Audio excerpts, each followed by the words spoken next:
This is called Welcome to John's Joint. Okay. I usually do this in my living room, but that's a drive for you. So, Right. so if I'm talking, introducing Jason Jelinek, plays for Johnny Wad. I'm sure everybody knows who that is. However, what I tell people is I have an agenda, but you're more than welcome to go off that agenda and talk about anything you want. You can stop at any time. You can say, yeah, I'd like to change the subject. Okay. I have no problem with that. So where I start is, this is, I talked to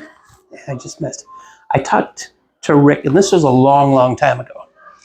And I said, so we're sitting at a bar, and of course this is 2:00 in the morning. Yeah. And I said, so how do you deal with this? So I'm going to ask you. So in my mind, everybody has a day job. Yeah. So now you have a day job, and we'll start there. So what's your day job? Yeah. My day job feels like it has changed like multiple times, but I always seem to keep coming back to doing carpentry or construction stuff. I did an associate's degree in accounting, and I have that, but like I didn't really fit, or I didn't feel like I fit necessarily in the corporate world when I did it. Like I enjoyed it. I like the work, and I still do accounting work with a local company in Kewanee called Weston Graff and Company, but it's mostly just book work and taxes. So pretty much all week I'm out. My construction business is my own. I went and got licensed. Cool. So I'm licensed and insured, and I'll do basically anything from the ground up. I try to stay away from some specialty stuff like roofing and things like that. And besides the fact that it's hot and dangerous, but a lot of remodeling, a lot of bathroom projects for people. And the nice thing about those kind of room to room projects is you do get to do everything from start to finish. It's like a flooring, trim, painting, drywall, plastering, whatever it takes to get an entire room done. So you're not specialized, you do. Yeah, I do a lot of different things, which I actually enjoy. I specialized in drywall, just the hanging of drywall from like 1999 till 2005. Seemed like a smart thing at the time when I was young, but that's really hard work. So kudos to anybody that's slinging rock. But I like having the variety, being able to do something different all the time. It just keeps away the monotony. The reason I asked that is because I think I told you I worked for a buddy of mine doing wood flooring, and it was just killer on the knees, for one thing. But it seemed like, and that's all he did, he just specialized in that. And so it seemed like you were always waiting on somebody, or, there's trim work to be done or anything like that. And so you're always waiting on somebody. You go to the job and you go, oh, we can't do that yet. So now I've got to switch gears and go somewhere else. And right. And even today's market, and hopefully it continues for quite a while longer, is so busy and there's so much demand. I also think there's less trades available to the public. Yeah. Like I don't think that a lot of the younger generations behind myself were necessarily interested in that kind of work. I remember being in high school, and it felt like it was the beginning of the push where everybody is like, you got to get a college degree so that you can get a job that's good, that'll take care of you. And that seems like where a lot of people went for the last 30 years. They went to college and they tried to get some type of a professional job, where they're not getting dirty. Not that they're not working hard, but I think there's just not enough trades to fill the demand. Well, I will tell you too that there's a lot of those people, like you just said, who, hey, I got to go out and get a college degree because that's the only way I'm going to be successful. And now those people are working at McDonald's and they can't find the job that fits Right. what they graduated with, And so, and to go along with that is, I have a couple sons that I'm gonna drive people crazy if I'm chewing on a pepper. no, not at all. I have a couple sons that, although they have really good jobs where they work at a plant, um, I think they were more fit for something like that. That they're no way want to go to college ever, and so you go back and say the trades is, and maybe people should start pushing. Maybe your high school counselor should start pushing trades and do partnerships with local businesses.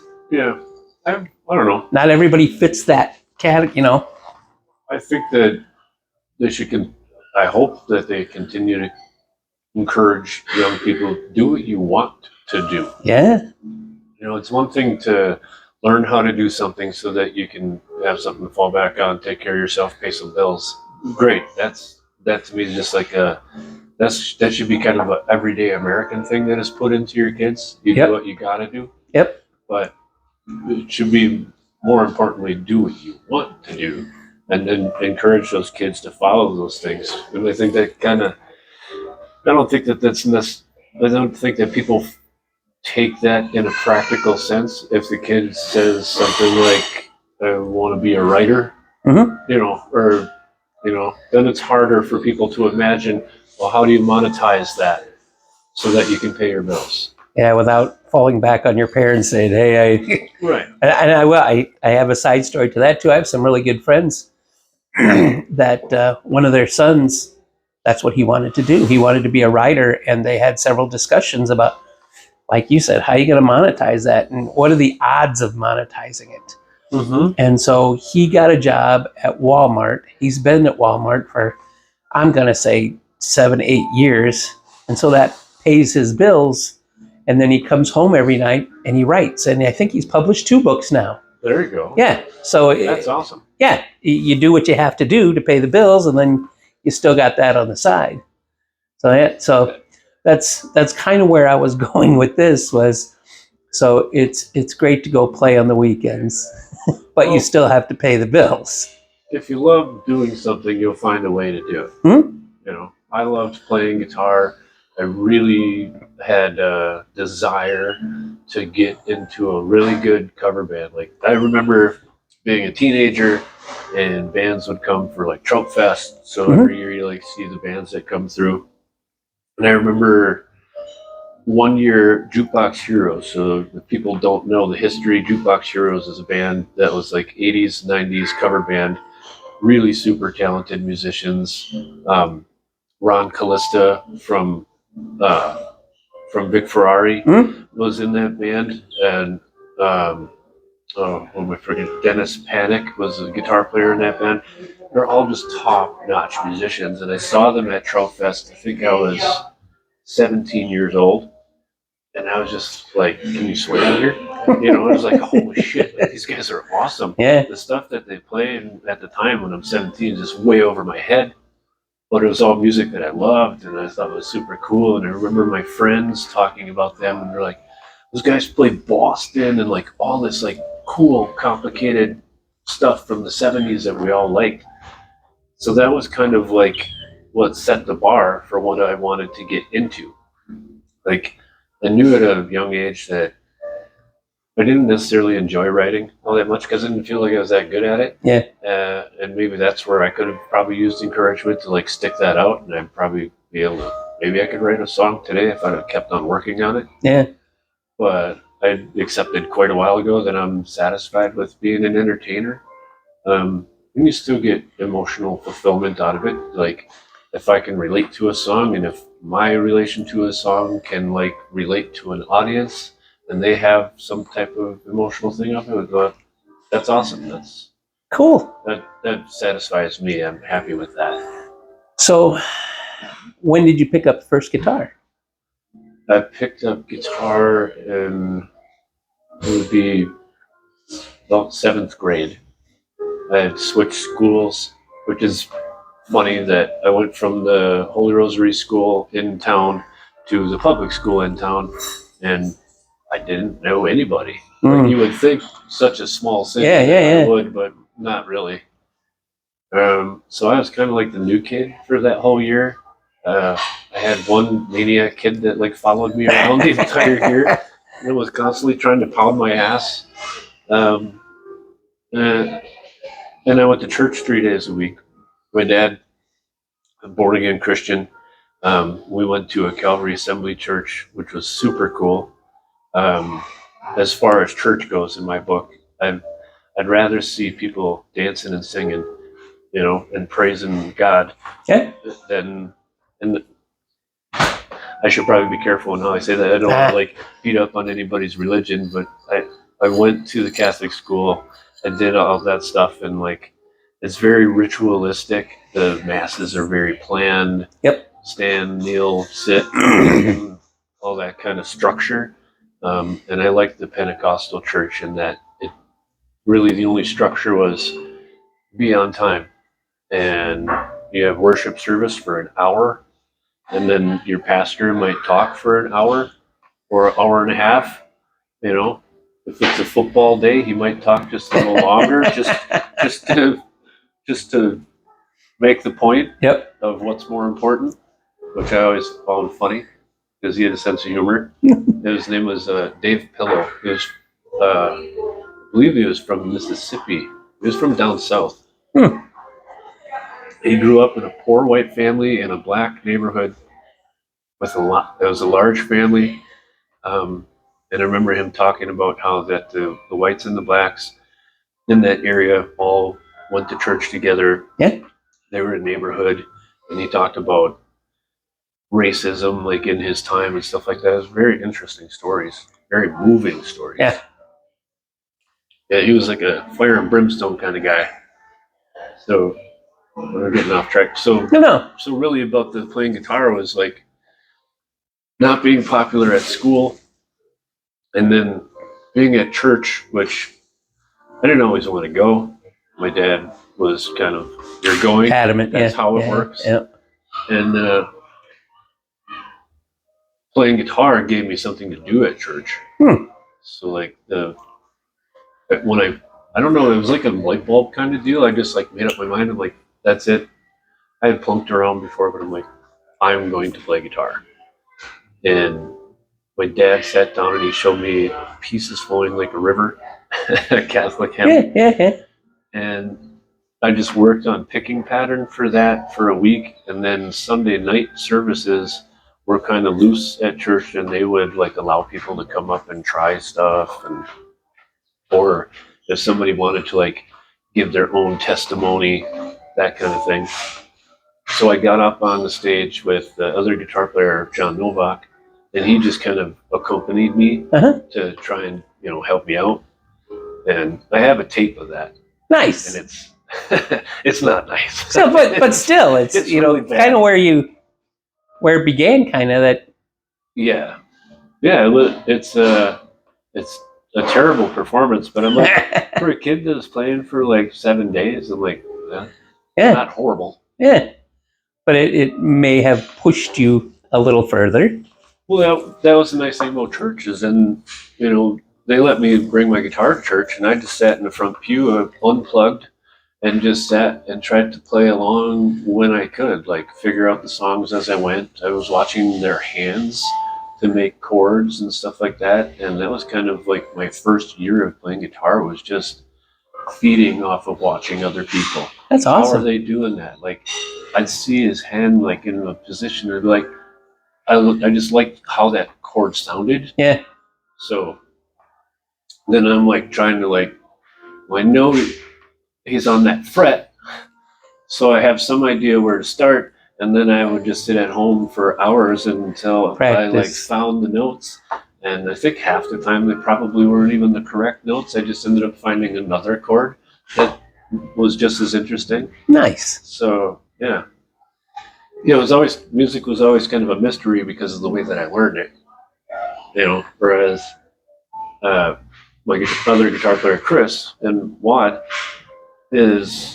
he had a teacher, and he adamantly kind of worked at learning theory because he became a teacher. Yeah. So it's how I find it interesting that we play together. But there's two different. The schooled and the unschooled. Yeah, yeah. Nice. But I like it. It's fun. Like I think it makes an interesting, dichotomy between the two of us and our approach to stuff, and it makes us both better.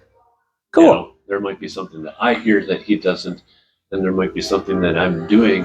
I've definitely had times where Chris is like, if you put your fingers like in this shape for a chord rather than this other shape, which you're doing that looks really difficult. Yeah. He's like, you can play it this way. It's a lot easier. And I'm like, oh, Yeah. and at the same time, like, but I gave up on that a long time ago. I think I used to resist Chris like telling me stuff, Yeah. and which that's kind of dumb. If someone's willing to teach you something, you Yeah. should be happy about Open. it. Yeah. Yeah. So, what about reading music? You, I can read tablature. I couldn't sight read tablature and play it at the same time, but I can use it as a reference to learn something. Usually, everything I play, I memorize it. I took piano for the last year in high school. I convinced my school guidance counselor to let me have it as an elective, and the band teacher agreed to do it.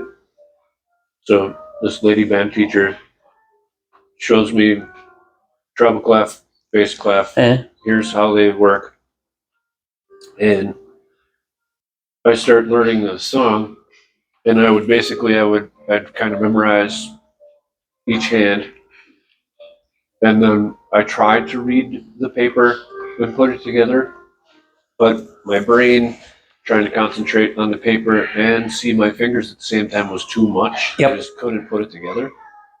So I just memorized it, and then I just put it together in my head because I knew what the parts were supposed to sound like. Huh. And I would get it. It might be a little clunky, but as I practice it, I get better. She comes in and starts tapping her foot, and I start playing. And it sounds all right. I'm doing good. And then she's like, stop. And I'm like, what? She's like, you're not looking at the paper. eh, I'm like, well, I kind of can't. I'm like, I can't read that and play it at the same time. Yeah. She's like, if you can't do that, you're never going to really be able to pick this up. And I can't give you a good grade. So I think I got like a C plus in piano because I couldn't sight read. I have always loved music. As just a little kid, I remember, listening to the radio all the time. And my sisters played clarinet, saxophone, and flute. All three older sisters. And my mom and dad would say, so, do you want to get into a musical instrument? Yes. What is it? I want the drums. No, you can't. We're not having you play the drums. And I'm like, that's all I want to do. And so I never got into, any other instrument. But like you said, when I was in music class, they tried to teach us how to read music, and I just couldn't. I couldn't put it together in it just wouldn't work in my head just couldn't wrap around that. Yeah. And so I just ended up listening to music all my life. And it's funny, and you probably have a very different view of this, but I've seen you guys play a gazillion times. And I was there yesterday. And I told my wife before we left, I go, they were really on yesterday. It just seems that sometimes you're playing and it seems like you're doing your gig, whatever. Right. But there are some times that you're up here. And to me, yesterday seemed to be up here that You're going to think this is funny. I felt like I wasn't. really, Like, I'm always trying. Yeah. And I never try to, like, let on a face that I'm not. Like, I wasn't having a bad day or anything like that, but there were a few technical things that happened. Did you see that the cooler caught on fire? yeah. That was kind of bizarre because we could smell burning electronics and we're all looking around. Like, is it us? What's happening? Yeah. Because we also want to keep our audience safe. Oh, yeah. Yeah. Yeah. That was bizarre. And I think that kind of like just kind of tripped me up for like a little while, and it took me a while to get my head like back into yeah. Yeah, it's kind of like, yeah. So 24 years? Yeah, so since 2000. I missed the very first year of Wad. They had a different guitar player. We used to have a keyboard player, and then he left, started a family, We had a second keyboard player after that, and we just parted ways after a while. Like we had fun while we did. Um, and then after that, we just decided, This is it. well, it's so much. It was a lot of work trying to find keyboard players. They are kind of difficult. Like there's not that many guys that are talented to do it. So we started putting sequences together. But the rule has always been, we have to be able to play this without that stuff. This stuff is just to put frosting on things because we want it to sound like the album as much as possible. Cool. Yeah. And then we had a different drummer for the first 7 or 8 years. But Colin has been in for, see if I can do simple math here, like the last 14, 15 years. So, yeah. So I know we say that, same guys, but it has been for 23 out of the 24 years, me, Chris, Rick. Yeah. And for the last 15 or 16, me, Chris, Rick, Colin. So even if people want to start at that point, that's still a long time. Still, the band is together. The band is together. The pieces might not be the same here or there, but yeah, and we have good relationships with all the guys that played with us before, which is nice. That's always a good thing. So, I favorite place to play. Places. Obviously, Summerfest, I guess, would probably be like something that would come to mind right away because there's such a large venue. Mm-hmm. There's just a ton of opportunity to have a large audience. But I actually, sometimes we play Bazooka Joe, the acoustic version of Wad. Yeah. And we could be with a small crowd, or like if it's an outdoor Sunday afternoon thing or whatever. And if people are into it, it's just as much fun. Sometimes more. This is more intimate, and you get to like kind of like mingle with people, meet people.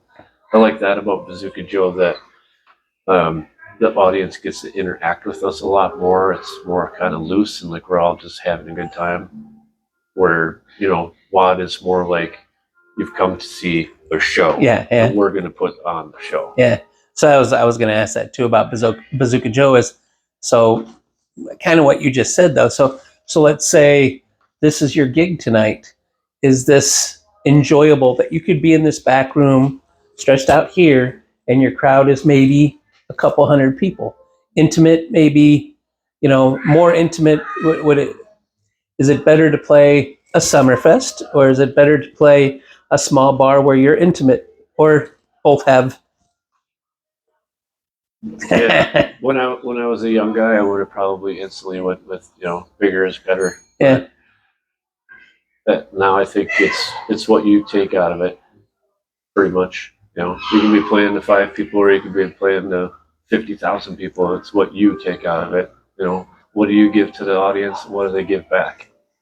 That was one of my questions. I think I asked you last week too. Is so what's enjoyable to you about it? Is it? I mean, so here you are on any stage. What's enjoyable for you?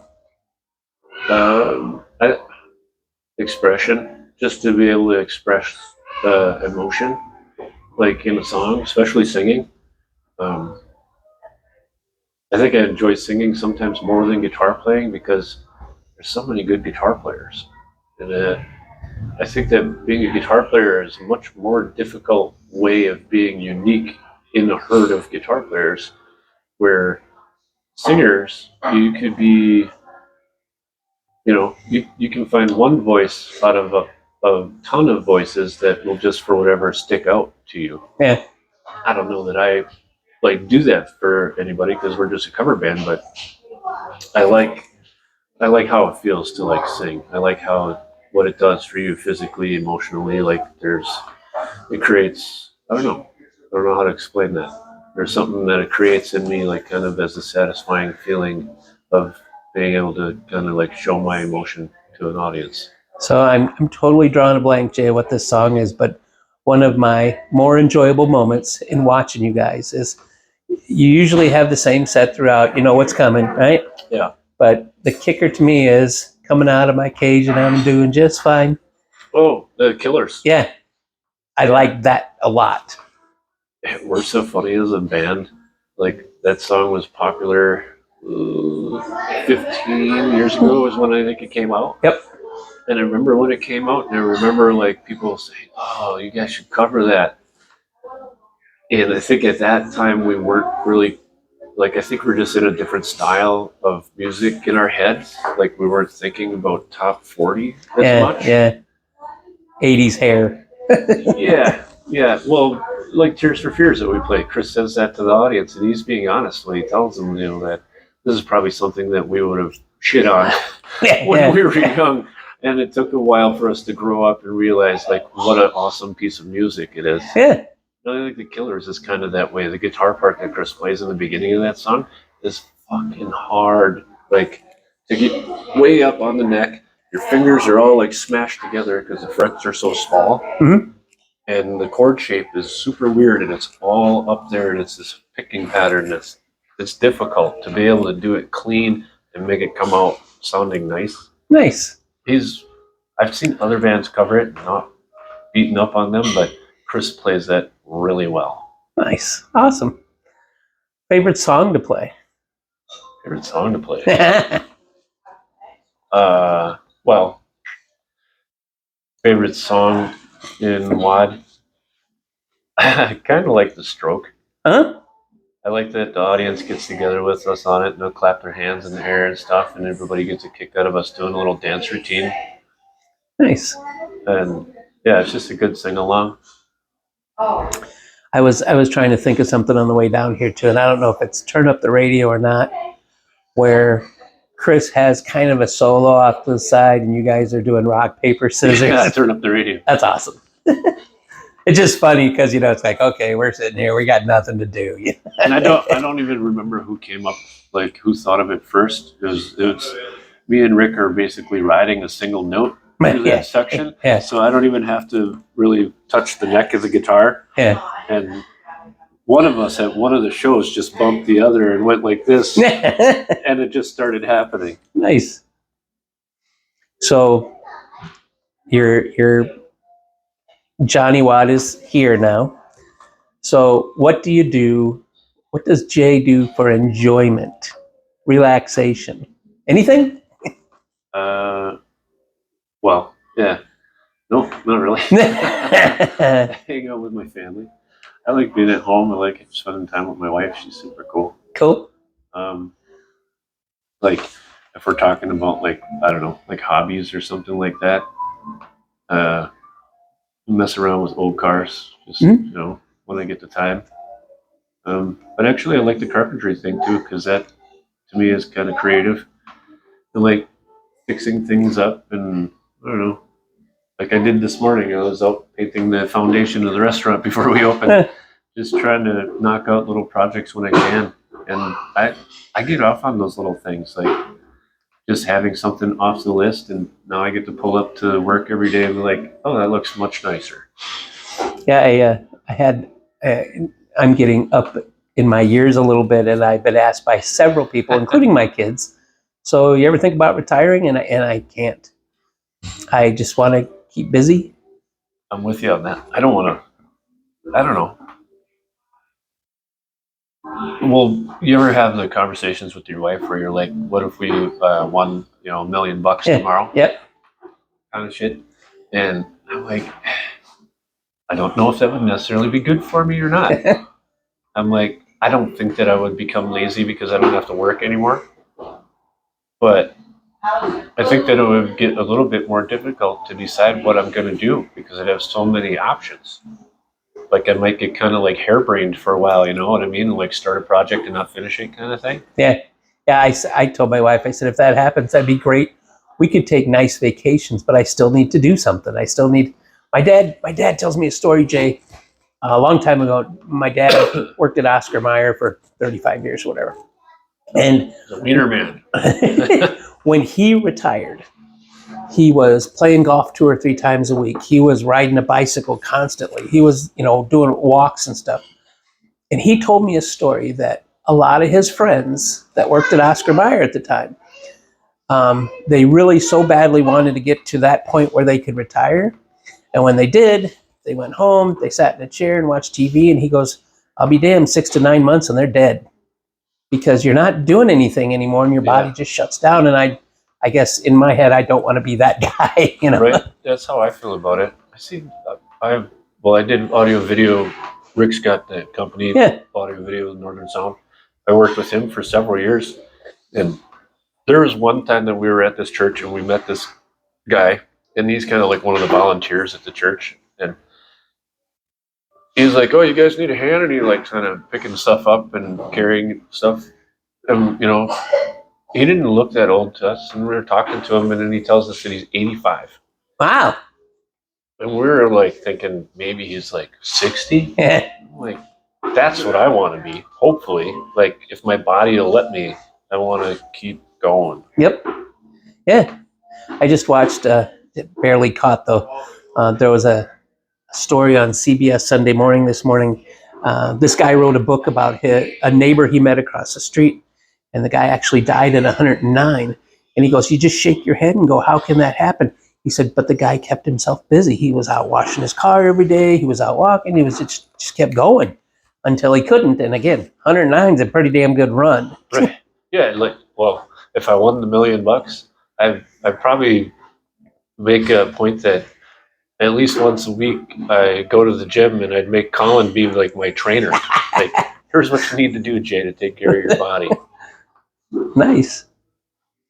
So then we'll move on to where we're sitting right now. Oh, yeah. So this is kind of a sparse room. I just used it because we're still open, and I figured we'd be out of the way. We're in the back, like we call this kind of like the spare dining seated area of the Wildflower. Yeah, like today where a group came in, and it's a perfect place for a group. Yeah. An hour ago, there were 15 people sitting in here having family-style chicken. Yeah. So that's something that when I met my wife, she worked at Chili's in Green Bay on Mason on the west side. Mm-hmm. Let me stop you. Did you meet her there, or where did you meet her? Oh, I thought maybe we were going to be like, is that like a, No. What do you call a musician without a girlfriend? Starving? I met Cassie actually at the Tommy show. Like, you're familiar with the Tommy shows that we do? Yep. For people that aren't, Tommy was Tommy Steinberger.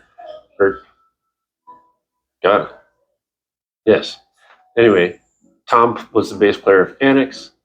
We were all friends, like, in the beginning of those days. It was kind of the beginning of all of it. I think I was in Johnny Wad for like maybe 2 to 3 years, and Tom died on his motorcycle, and it was a weekend, so all of us are playing. It was the weekend of Bayfest.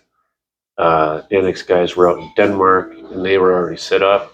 I believe the story. I could be completely wrong on how it worked out, but I think it was they had set up, and then they were going to go home and relax for a little bit, and then come out and do their show. And I don't know if it was on the way home or on the way out, and that he had the accident. But I remember that day because it was.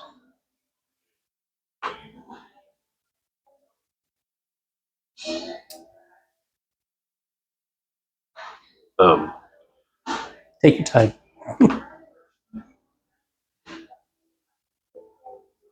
I remember.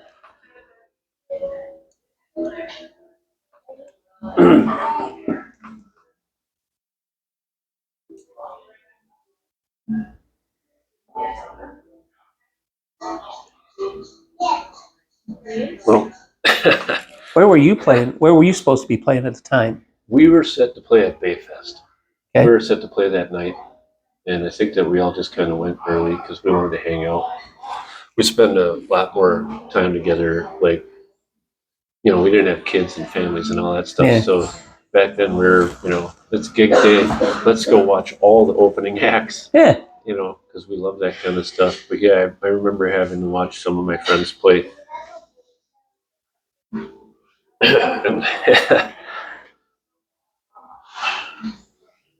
You can change gears if you want. No, that's all right. I just have a hard time like thinking about.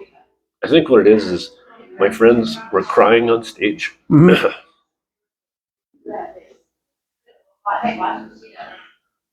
So let me back up. Well, Let me back up for a second. To me, the hard part is like seeing that.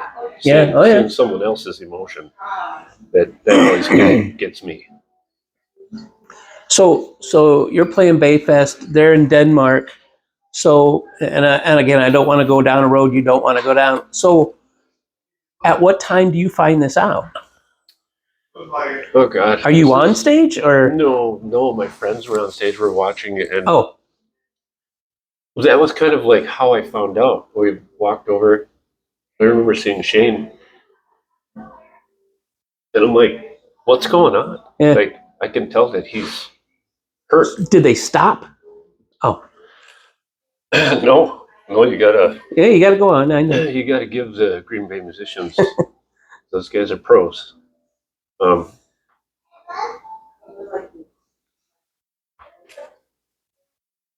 But so that was how I found out because I saw that happening, and then word came through, and it traveled pretty fast. Even though this is, early cell phone days, like not everybody had a phone or anything like that, so we weren't connected like we are now. And yeah, it was a strange day. But back to good. Sorry, stuff. over there. Sorry. You can step away. So that I was gonna say. So where are you bringing Cassie into this? So unfortunately, we lose our friend. But the good thing that came out of it was playing these shows, which they've done a great job with. Like, I love that it's not just a fundraiser to be like, oh, we're going to raise money to get instruments for kids. And I think what'll happen maybe sometimes in a lot of organizations when you're doing something is like they'll get this pot of money and then it'll just be kind of like maybe they just give that money to a school and the school just spends it how they need it kind of thing. Yeah. Where and it never goes to where it's supposed to. Well, I don't know about that necessarily, or as if it just kind of gets wheeled into bureaucratic systems that you don't really know what happened with it, kind of stuff. And I like that it is very targeted. They find the kids because so many of the guys that play are teachers, so they have kids that they're teaching that they see the spark in, and they know these kids. They get to know them on a personal level, and they know whether they could afford a Les Paul or not. Yeah. So I think it's beautiful. Like I would have shit Yeah. if somebody gave me a Les Paul. Like I would just freak. So I think that's awesome. So Johnny Wad loves to drink tequila. So I've heard. Yeah. So we're at Tommy at the Riverside Ballroom, and this gal comes over to me, and she's like, "Hey, you want a shot?" And I'm like, "Is that a trick question?" Sure. Why? Yeah, of course. So we walk over to the bar, and she orders 3 shots, and she's got them in like a little cup or whatever, and she's like, "Follow me," and I'm like, did I just get like catfish? Yeah. Like, so we walk over, and she introduces me, and she's like, "This is my friend Cassie." I'm like, "Oh, hey, how's it going?" Yeah. Have her shot and talking a little bit, and then I asked Cassie if I could borrow her phone. I'm like, can I see your phone for a minute?" And I thought I called myself, and like Cassie's initial thought was she had no idea what I was doing with her phone. She started to go down a different road in her mind, and she's like, "I like this guy. I thought he was cool, and now he's gonna borrow my phone to make a phone call. What a douche!" Yeah, he's probably calling his girlfriend. That's what she's thinking. But yeah, we tried to go out like the week after, and we ended up having a crazy snowstorm. And then I think it was like 2 weeks after that we like went on a date.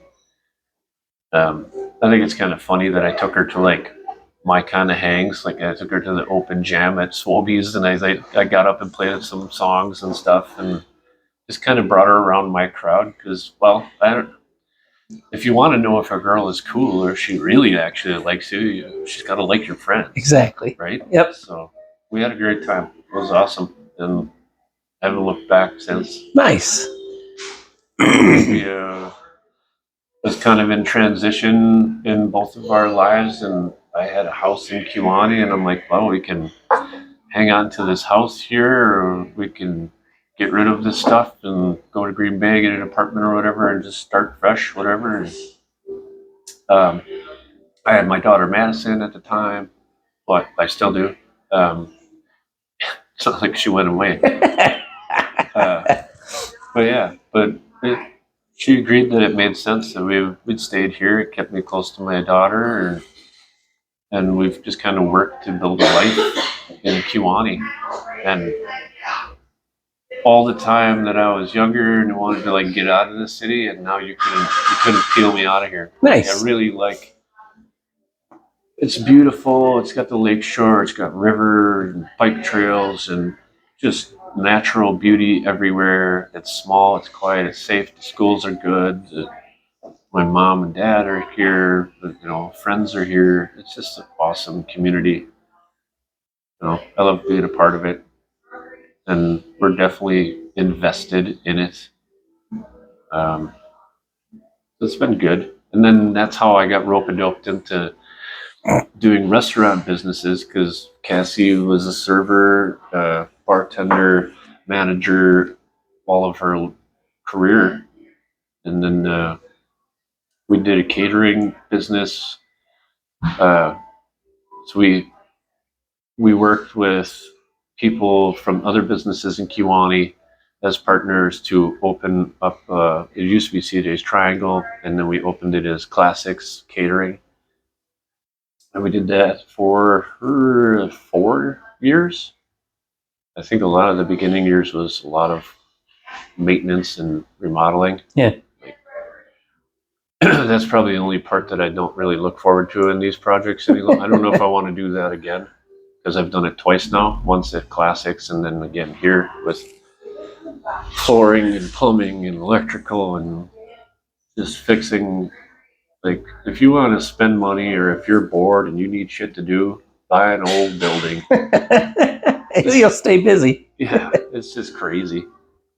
But they have character, and you become invested. It's an inanimate object, but you get kind of attached to it because of the amount of work that you put into them. Yeah. So the wildflower,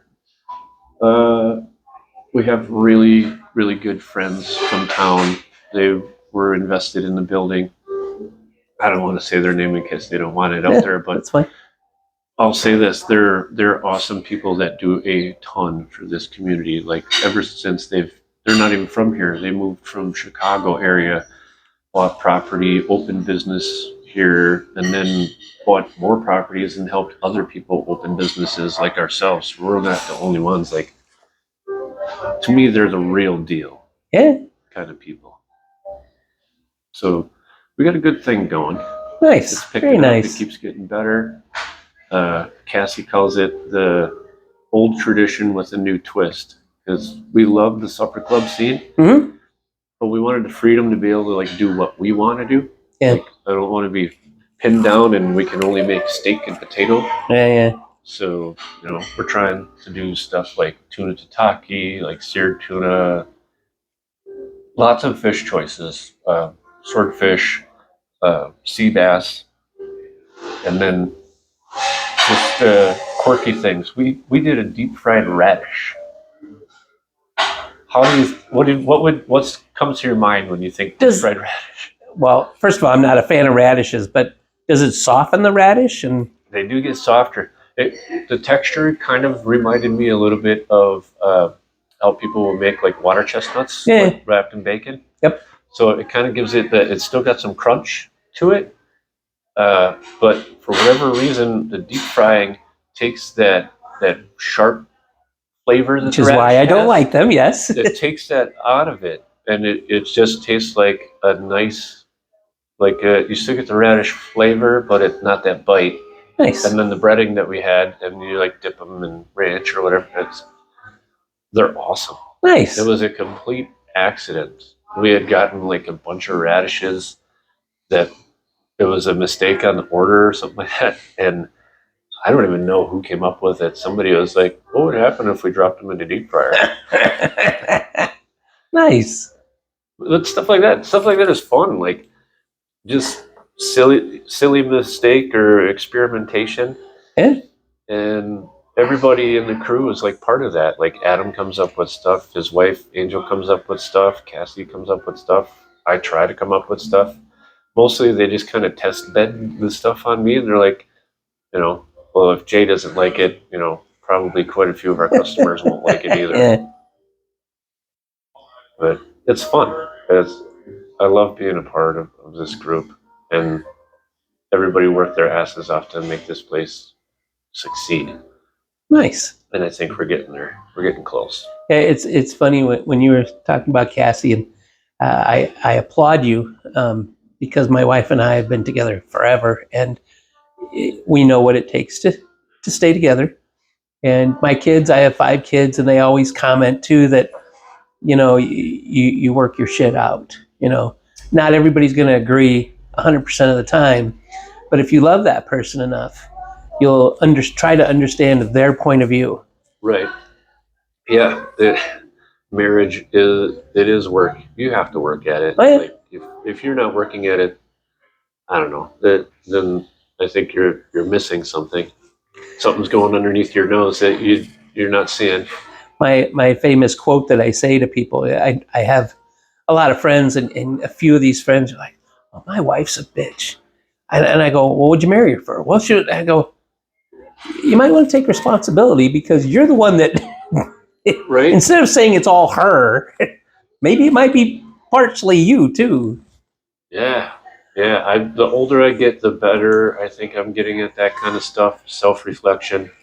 Like, uh, you have to be able to own when you fuck up. Yeah, It's hard.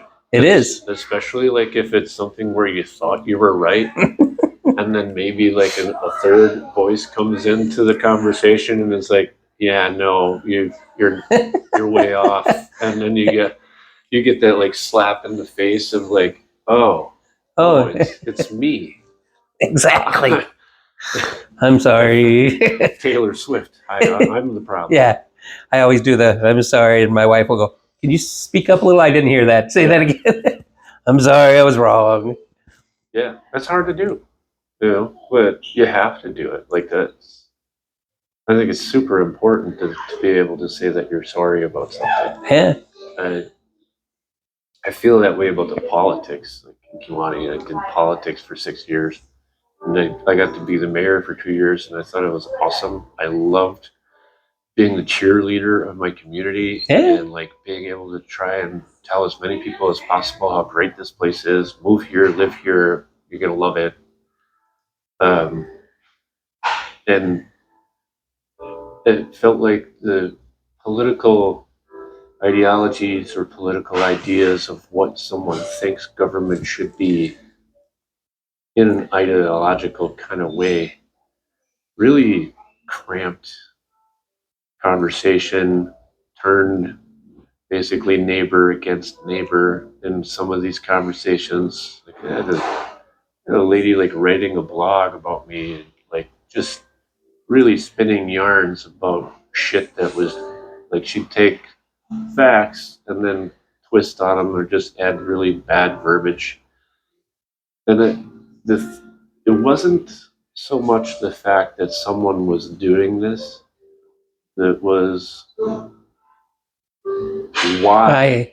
Why would you do that? Like in my mind, and I think that what people really miss when they talk about politics, because now politics have become taboo. Like, oh, don't even bring it up because you don't know who's in the room, and you might strike a nerve. Yep. And I listen to like a lot of podcasts and try to like listen to conversations, learn how to talk and get smarter about it. Mm-hmm. And one of the things that I heard that I really kind of agree with is that we're all Americans. And why are people so eager to forget that? Like you shouldn't be able to get split between you and your neighbor over some kind of issue, or especially a social issue. Like these are just differences in opinion. It doesn't automatically put you on a side or automatically make someone a good or bad person. And it's like it becomes super easy. But I think there's also just straight out bad actors who understand how that works, Yeah. and they will use their powers for bad. I don't want to bring up a bad subject, and hopefully I can't or won't. So we were sitting at the bar about an hour ago, and an older couple came in to eat, and they started talking about the whole Bud Light thing. And with the four of us had the same opinion as like, why do you care? You know, I mean, this is what these people do. They're not telling you what to do, you know? I don't care about any of that kind of shit at all. My wife was like, you see, I'm still drinking a Bud Light. Well, I grew up with Spuds McKenzie. I've seen all the Budweiser things. Like Budweiser used to be able to advertise in race cars, and then they start taking away the cigarette and alcohol commercial ads in sports and stuff like that.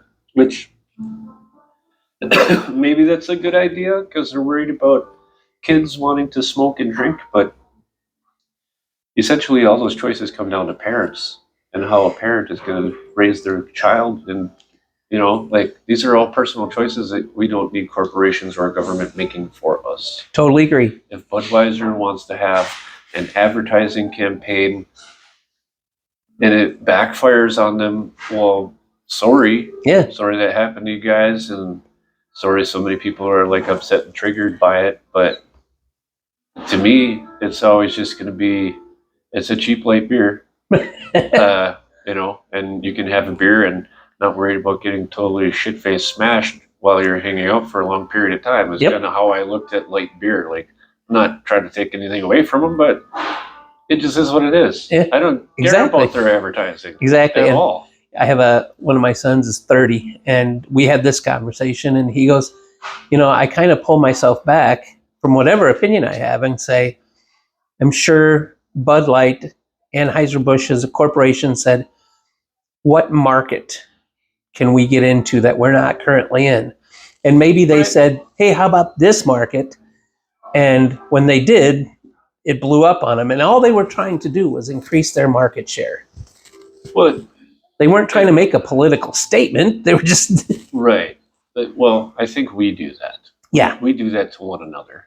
Like, as progressive as we'd all like to think of ourselves, we aren't all the time. And we still get caught up in day-old, decade-old, like just goofy ideas of what one another are supposed to be.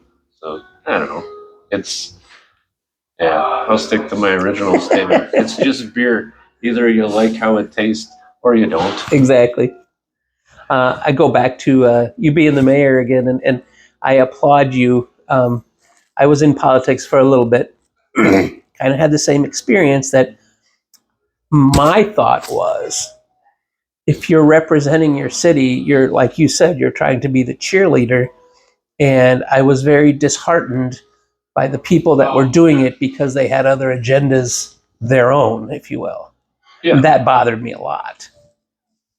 Did you see that? Sure. Well, I think that sometimes there's a difference, and sometimes it's hard to discern the difference between someone who has an agenda that is based on political religion, or someone who just is filled with inspiration to try and make a difference and has an idea of what they want to accomplish.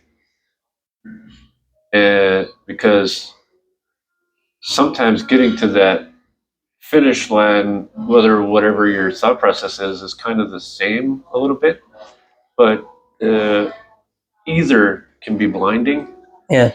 Where if you just have an idea in your head of like, no, this is going to be good for everybody, and I'm convinced of it, and I'm going to work as hard as I can to get it done, doesn't always mean you're right. Correct.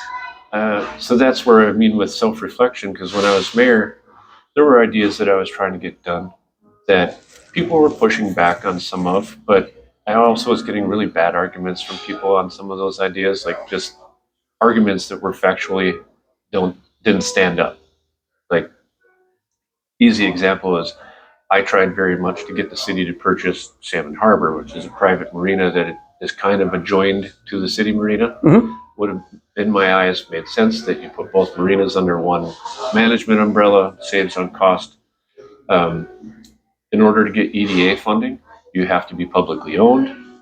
And we would have been able to try to go after some EDA grant money to do large infrastructure improvement that would have helped to spur new business in that area that would have added millions of dollars to the tax base value. Mhm.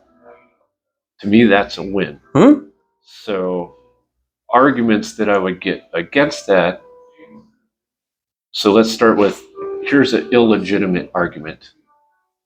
There were people that going around saying you're trying to take a private entity off of the tax roll and make it a public entity, which is going to make everyone's taxes go up because they won't be paying that portion. Number one, that was false because the business model that me and others had put together was that the city can't afford to lose tax base, so that entity would have to be making those payments in lieu of not being there.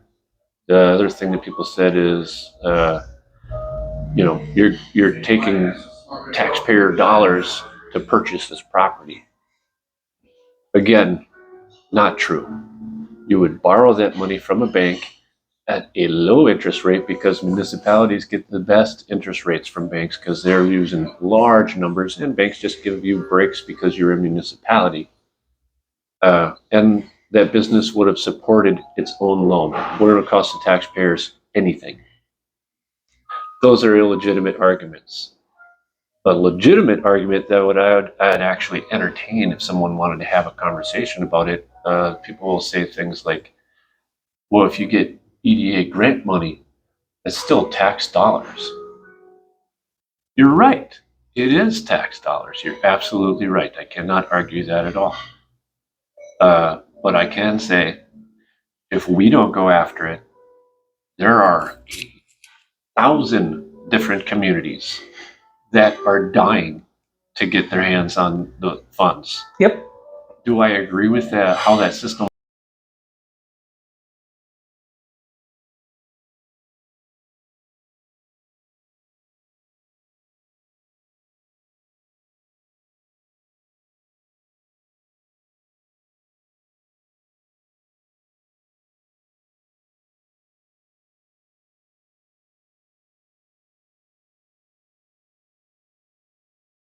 That it goes to a place where it's going to get utilized properly. I think both sides have good arguments in that effect, but I don't agree with the political idea that just because it's tax dollars means we should just avoid it at all costs. To me, that's like conservatism gone awry. I get a kick out of people that, uh, people like yourself and probably others that were with you can see a big picture. But there's those people that change is like a nasty cuss word, you know? They can't see past their nose. They can't see that, look, I have this idea and this is how this will flourish. Well, why can't we just stay the same? Right, or they're just comfortable in their snow globe. Yep. I like what I got here. I don't, don't break the glass. And there's enough to be said about that too. Yeah, I won't fault someone for feeling that way.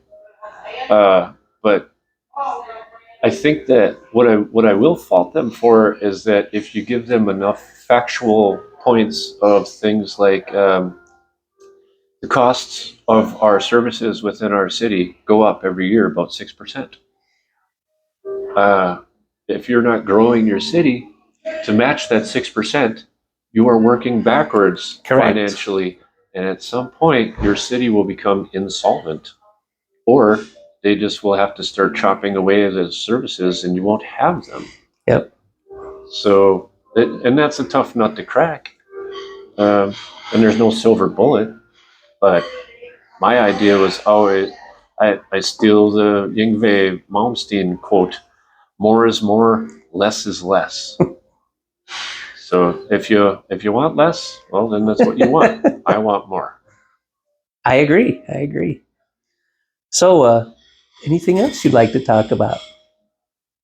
Um, I will. I'll throw this in as a side note too. When we were talking about Cassie, so my wife and I were out every weekend, and we decided to come here today. And I don't want to paint this picture, but I will because it proves a point that there are times she loves going out with me. I try to, like I said before, I try to get out, and do yeah, things, and she loves that about me and loves getting out. There are times that she just wants to go, oh, I just want to sit inside, watch a movie, and veg. And that was one of these days. And I said, no, I want to do this. She's like, okay. So we walked in here, and Jay, I got to tell you, she's like, this is so fucking cool. And she's awesome. just looking around, and goes, this is really cool. And I'm like, wait a minute, you didn't want to come here, And then when we ate over there, she's like, oh, I can't eat all this, but this is so really, really good. And so kudos. Thank you very much. Yeah, it was, I was like blown away going, what? You didn't want to come here? That stuff means the world to us. Like, I love this place. It's so much a part of like who we are. Mhm. The wildflower name is because, well, basically, Cassie's huge Tom Petty fan, Yeah. and I don't think she would have even necessarily 100% been totally interested in me if it wasn't for the fact that I sang American Girl in the band, and she just loved it, and it made her want to meet me. So when she was trying to find names for the place, her and her friend were bouncing off a list, and both of them had Wildflower on their list. Huh. And she's like, "That's it." She's like, "That's what we're doing. The Wildflower." The first time I heard it, I'm like, "That's awesome! I love that. There's Cool. so much you can do with that." Yeah. So we get to like tie in the music because it's the Wildflower album by Tom Petty. We get to tie in like the girly part of things. Like, I love that about my wife. Like, and some of the artwork on the walls is from her doodling. Um, and I like the motifs of the flowers. Like, there's so many different choices we can do with it. I like the colors. As I'm getting older, I'm liking more color in my life. Like, you know what I mean? Like, Yep. life is short, and variety is good, and colors are good. Like, more is more. Yep. It's Exactly. all right to get out there, and it's comfy. It's cozy. The food is good. Yeah. The staff is fun. And we're just here for a good time. Like, this used to be the Cork for a long time, and it was mine and Cassie's like favorite adult bar to go. Like, we'd like partying, but if we wanted to just go and sit and have cocktails and be able to talk to people like this and chill, and they had a good jukebox, and there was like a good regular crowd that would just get together and just have a fucking good time, just spending time with each other and talking about stuff and telling jokes. Yeah, for the longest time when we would go out, we would sit at a table and eat dinner, and it would just be us, and we talk a lot, but not, and one day I said, what's wrong with sitting at the bar? She goes, well, I don't just doesn't seem as quote clean as a table is. And I go, they wipe down the bar all the time, Yeah.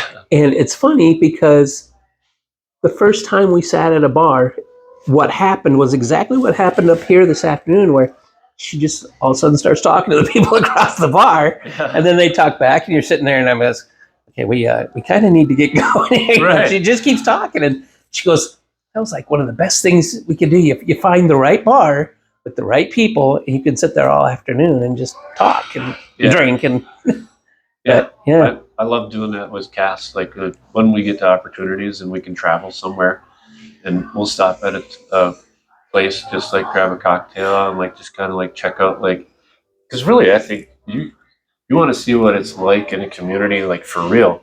Stop at its watering holes. Yep. And you'll hear it firsthand from the people as they're talking. Yep.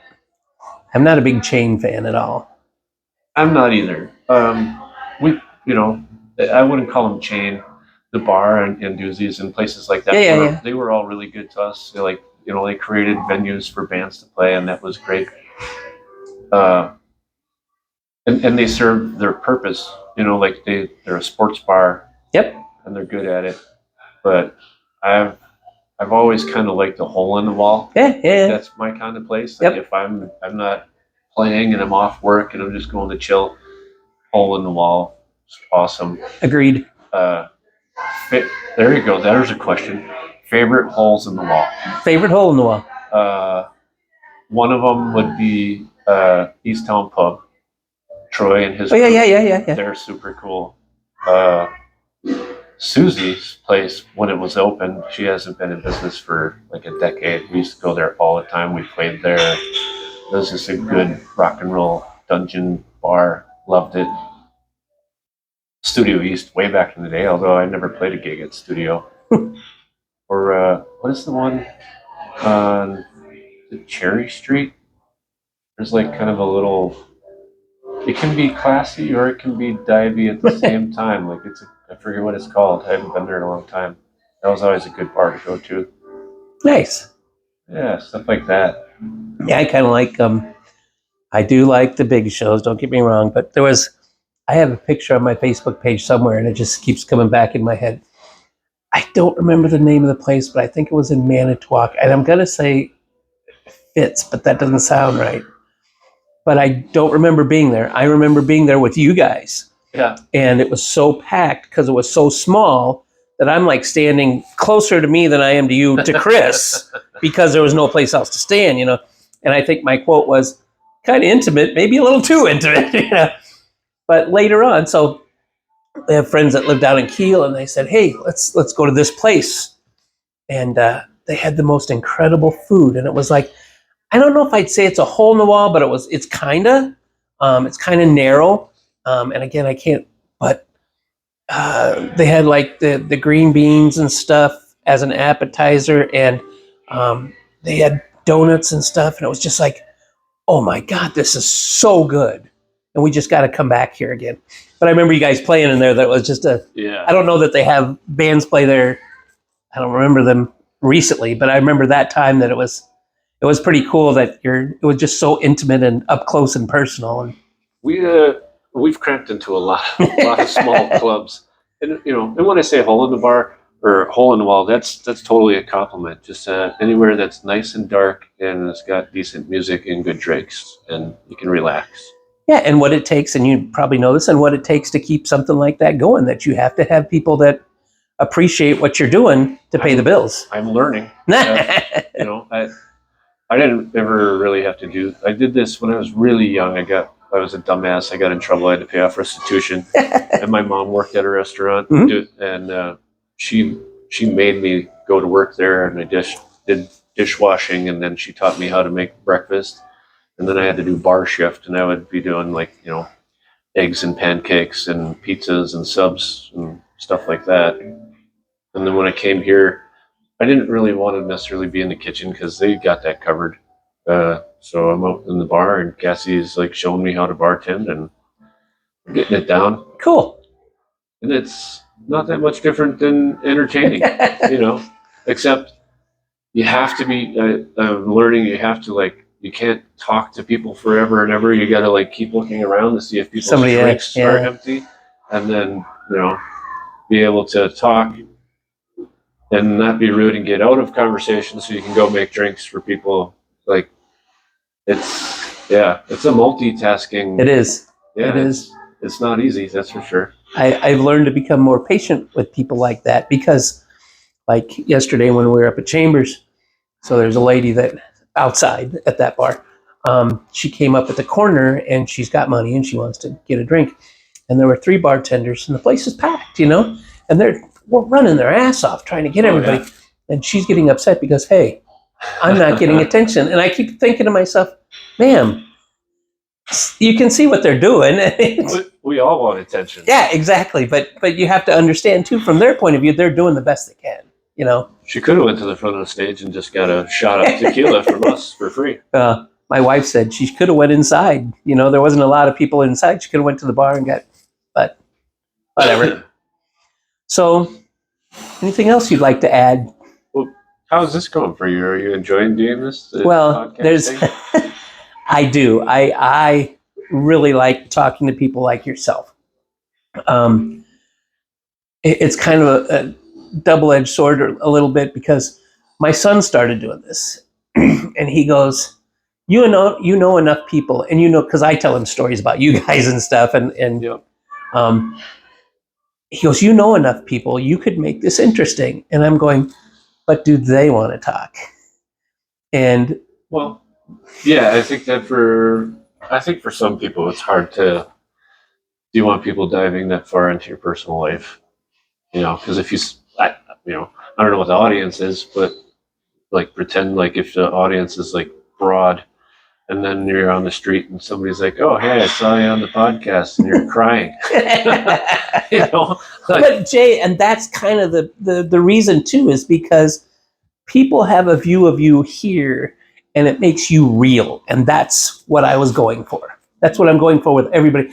I am trying to hook up with a guy that I've known for 10 years maybe, that worked his ass off. I don't know how to describe the company. But because he was there for 10 years, he was making good money. He was supporting his family. And the owner of the company, a local company between here and Green Bay, the guy decides to retire, and he has nobody to do the business, and he's ready to shut down the business.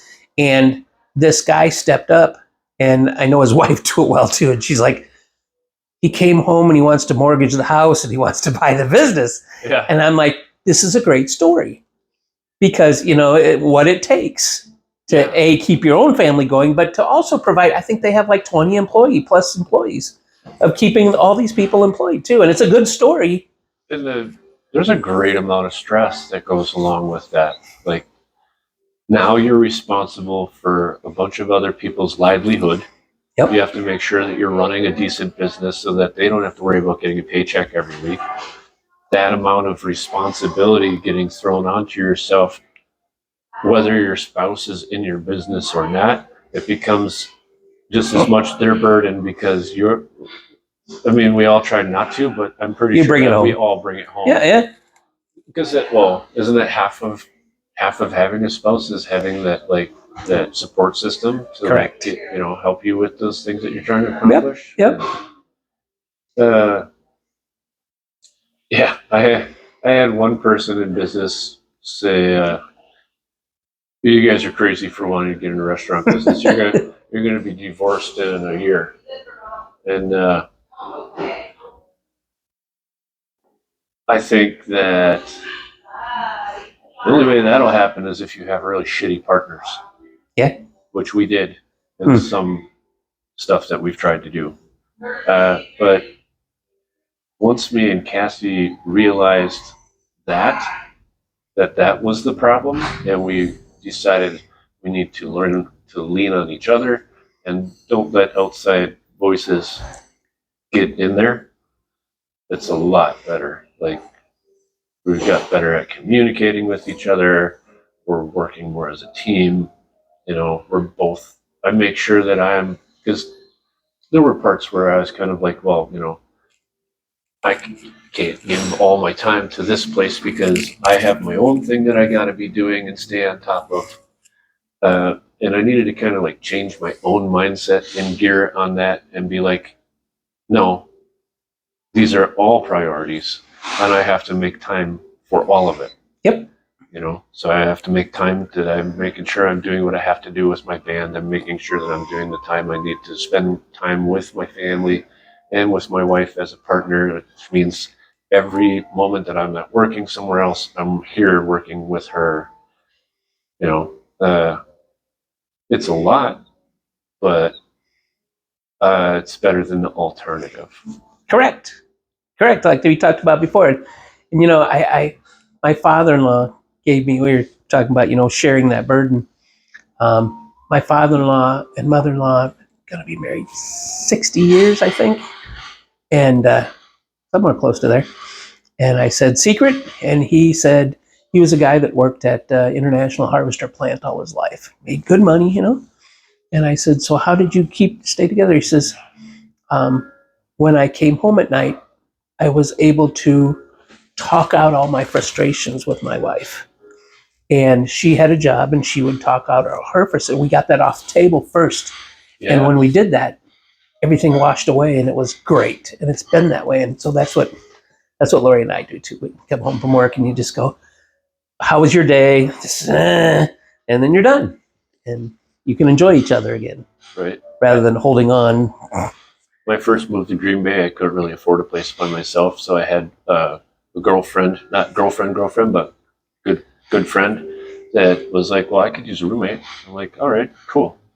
And she had this book. It was like, I don't know, like sonnets or something like that. And I was just like curious or bored one day and picked it up, and there was a story in there about young man is getting married soon, and he goes and he talks with his grandfather who's been married like forever, and asks him, how'd you keep it together for so long? And the grandpa gives him a watch, and he's like, "What?" And he's like, "Look at the watch." And he looks at the watch and he flips it over, and on the back of the watch it's got a scribing that says, "Say something nice." Nice. It's awesome. Well, you asked me about how is this going for me, and again, I'm just kind of starting, but I think my son is really pushing me to do this, because not only because of who I know and to get other people's perspectives, that as I told my daughter yesterday, is you tend to jump on a bandwagon to go, "Oh, that's how I felt," and now I see somebody else feels the same way. Right. And so you get that. And not to mention, he thinks his dad's getting old, and he wants recordings of his dad down the road, I think. Well, that's a good point. That goes to all things. The politics, like I talked about earlier, being in a relationship, whether it's a marriage or you're in a band or you're in a work relationship with people, we all tend to like give each other shit all the time, like teasing and stuff like that. But I feel like the more that we're like lifting each other up, the better. Yeah, very much so. That's what I like to see. Yeah, awesome. Anything else you got? Oh, no, come see a rock and roll show, Johnny Wad, Project Pink. If you're hungry, come stop at the Wildflower. We'll take care of you. That's awesome. Greatly appreciate it. Not a problem, man. This was fun. Yeah, might have to do this again sometime. I'm a big fan of the podcast stuff. Yeah, I listen to enough of them. it's interesting when you talk to people, you get such a different perspective of things. Like you were saying that. I think a lot in long form. I love long form because you can really get like the details of stuff, so that you're not like. Because otherwise, I think somebody can just say like some kind of like whimsical thing, and then it goes around, and people are like, "Well, that's what you said." Yeah. Yeah, that's what you said. That's not what you meant. This is what I meant. And then if you would have listened a little longer, then you would have heard it. Right. Yeah. Yeah. 100%. Cool. Well, you can hit the off button now.